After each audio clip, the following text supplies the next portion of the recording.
Good morning, students. I hope you managed to understand the 2 pages that I taught you yesterday, and I have also given you two reference to context. Please read the pages before you start answering. So today I am going to continue with the text, page number 23. We are going to start with Antonio's speech. Believe me, no, I thank my fortune for it. My ventures are not in one bottom trusted, nor to one place, nor is my whole estate upon the fortune of this present year. Therefore, my merchandise makes me not sad. Now, Antonio is assuring Salarino and Salarino that he is not worried about his merchandise. He moves on to say, I thank my fortune. Look at the meaning of the word fortune. Fortune is his luck and wealth. He is self-sufficient. He has enough wealth. So he does not really need to be worried about his wealth. He does not need to be disturbed about his wealth. Then he goes on to say that his ventures are not in one bottom. Ventures means business. In one bottom, ship, trusted. Trusted means it's not all vested in one particular ship, nor to any one place, and neither has he sent his ships to any one particular port or country. Let us understand the meaning of lines number 43 and 44. Antonio tells his friends, my business enterprises are not all risked in one single ship, nor is it destined to any one place. Then lines number 44 and 45, he says, nor is my whole estate upon the fortune of this present year. It means nor is my financial position dependent on the business ventures of this year. And this also shows the confidence of Antonio that he does not have to worry about his merchandise because he is financially in a very, very stable and secure position. And his financial security is definitely not dependent on the business of this present year because he is a very rich man. Therefore, he tells his friends that I am not sad because of my merchandise. Now Salarino says that probably you are sad. Why then?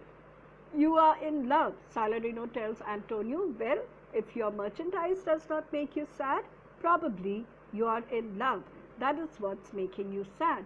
And Antonio rebukes Salarino and says, Fie, you talk nonsense. It's utter nonsense. So Salarino moves on to say, not in love neither.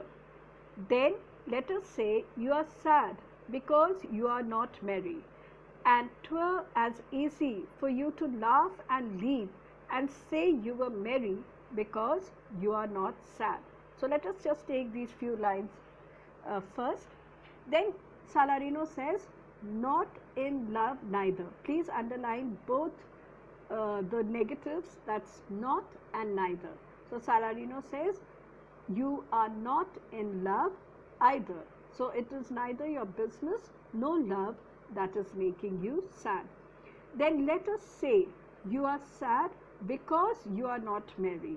So Salarino says probably you are just sad because you are not happy. And 'twere means it were as easy for you to laugh and leap and say you were merry because you are not sad. Now, what is the meaning of it were 'twere? 'Twere means it were easy for you to laugh and leap. Laugh and leap is to jump about and say you are happy because you are not sad. So what is Salarino trying to tell Antonio?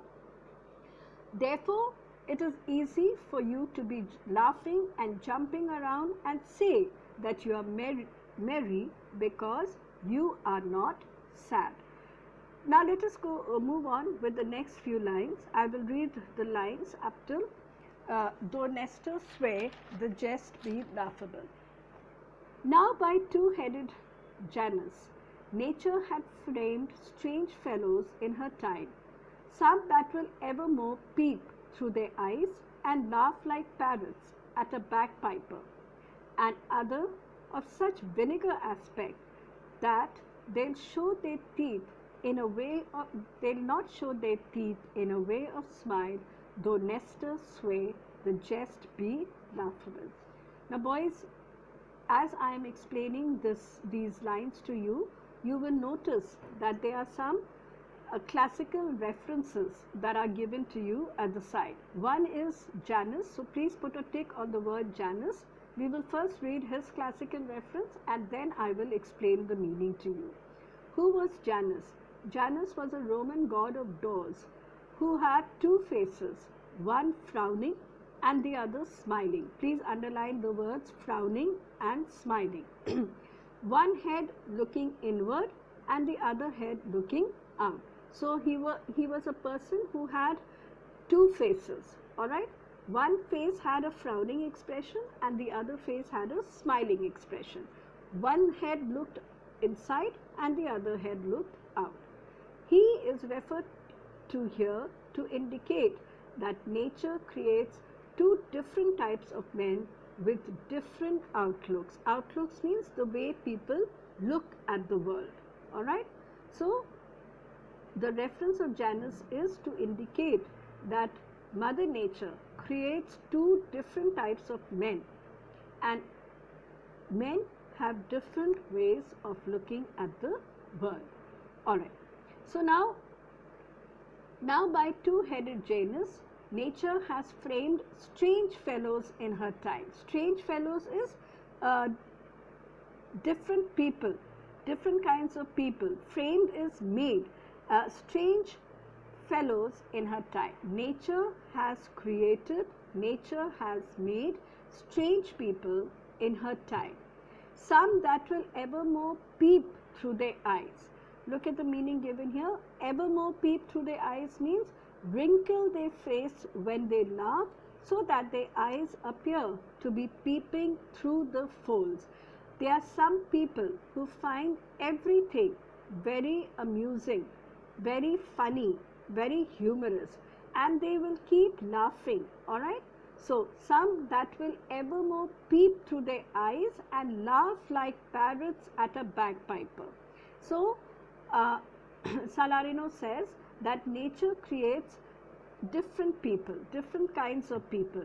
There are certain people who will always be laughing, they'll be amused, they'll be happy, and when they laugh, their face wrinkles up when they laugh.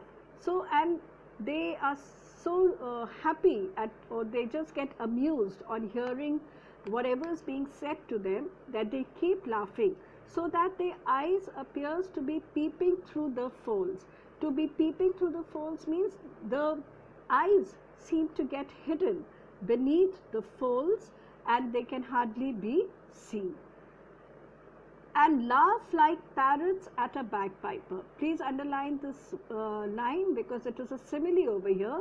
And he says that they laugh like parrots. He compares them to parrots. The meaning given at the side, they laugh even at a bagpiper as foolishly as a parrot laughs at anything. So what is the comparison here? Salarino is trying to say that there are some kind of men who are created by nature, strange fellows who are amused at everything. They even will laugh when they hear a bagpiper. And these people who get easily amused and who laugh have been compared to parrots, just as a parrot gets amused and starts laughing at anything, all right? In the same manner, these people also start laughing when they hear the sound of a bagpipe. A bagpipe is an instrument, all right, which is played. So, now moving on to the next kind of people, and other of such vinegar aspect that they will not show their teeth in a way of smile. What is the meaning of vinegar aspect? Vinegar aspect, explained to you over here, means with such a sour expression.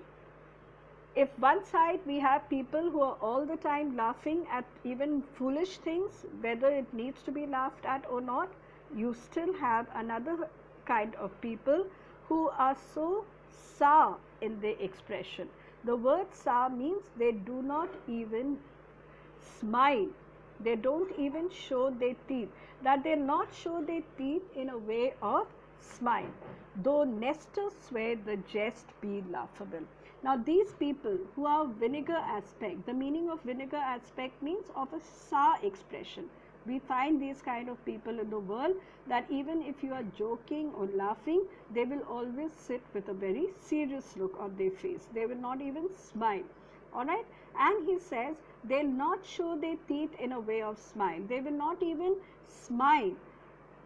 Though Nestor swear the jest be laughable. Who was Nestor? Nestor was an old and wise Greek general who fought in the Trojan War.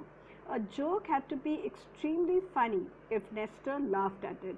So Salarino is saying that Nestor, who was an old and wise Greek general, he would also laugh if a joke was extremely funny.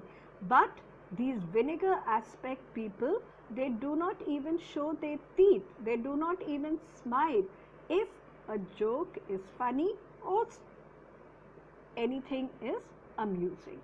So in this speech, Salarino has used two classical references, and I hope you have underlined them.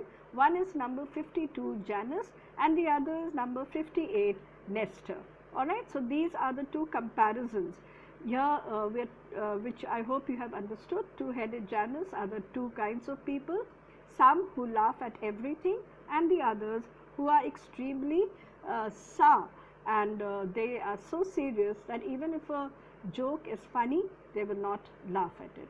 So I hope you have understood the speech. Now coming to page number 24, Salanio's speech. Here comes Bassanio, your most noble kinsman. Now who is a kinsman? Probably he means a friend, because you know that Bassanio was a very close friend of Antonio's. So as Salarino, Salanio and Antonio are talking, here comes in Bassanio. Here comes Bassanio, your most noble kinsman, Graciano and Lorenzo. Please underline all these three names, Bassanio, Graciano and Lorenzo. Three good friends of Antonio.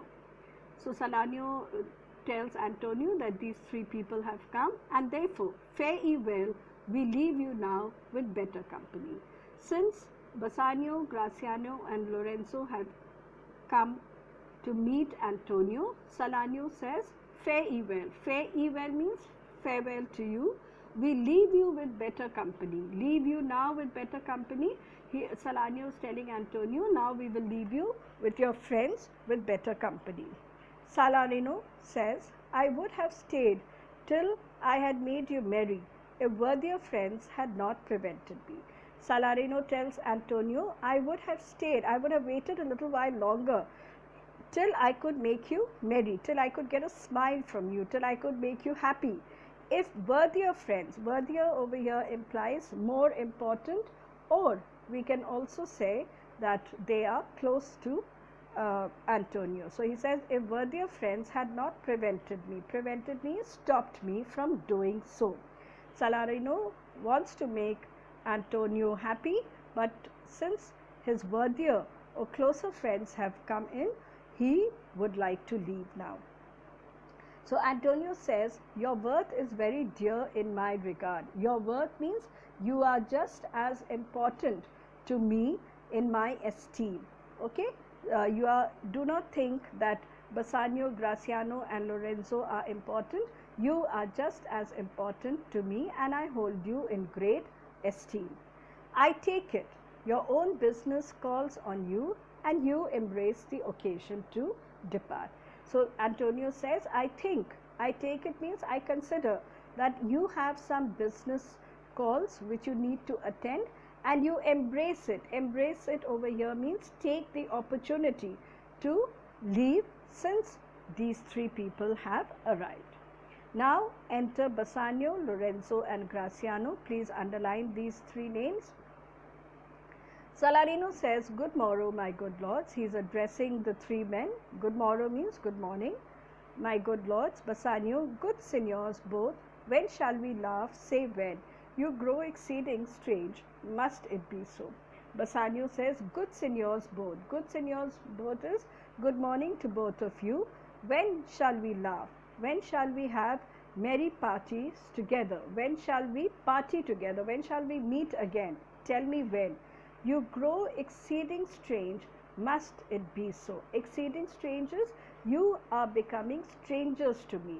To become strangers to me implies that we hardly get to meet each other nowadays. Salarino, "We'll make our leisures to attend on yours." Meaning given at the side, when we are free and when it is mutually convenient. Please underline the word mutually. Mutually means when both of us find a suitable time, we shall meet. So Salarino says that we will surely meet when both of us are free at the same time. And saying that, exeunt. Exeunt is exit. Salarino and Salanio both leave the scene and they go. Lorenzo, "My lord Bassanio, since you have found Antonio, we will leave you, but at dinner time, I pray you have in mind where we must meet."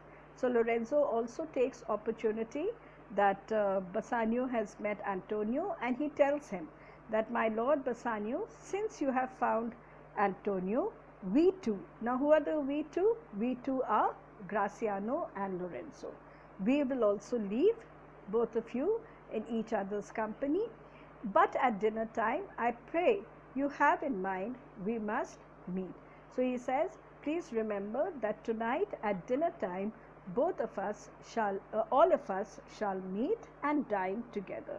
And Bassanio says, I will not fail you." I will not fail you means I will not disappoint you. We will surely meet tonight at dinner. So boys, with this, we have finished 2 more pages. That's page 23 and 24. And I hope that you have understood the speeches. Once again, I would like to emphasize that you must read the text carefully and closely listen to my explanation. Check the meanings given at the side, and please do your homework. I will be taking up I will discuss the answers with you in a day or two's time. All right. So I hope you have understood. So I'll stop the class for now. Tomorrow we will take up the next 2 pages. Thank you, boys. Have a good day. Keep safe and stay home.